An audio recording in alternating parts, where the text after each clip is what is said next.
We must understand that when we put ourselves again in a position to fast and pray, and we're doing it unto the Lord, you better believe that the enemy is going to show his ugly face. Amen. Let's read about it in Matthew 4:3. And the tempter came and said unto him, if you are the Son of God, command these stones to be made loaves of bread.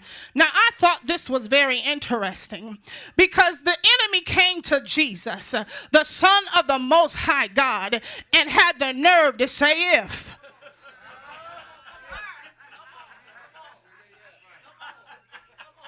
My God.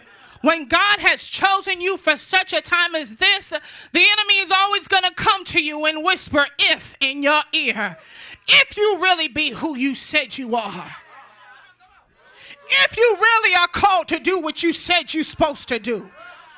If you really are truly a son and a daughter of the Most High God, if you truly are a member of Ministry of Reconciliation, amen, the enemy will come and say, if you be the Son of God, command these stones to be made loaves of bread. The interesting thing about this text is the fact that if Jesus really wanted to do it, he could. But it took a supernatural strength that came upon him after he stole away in the wilderness. And he stood in a place to turn down his plate and say, I am not going to allow the enemy to come into my presence and ask me if.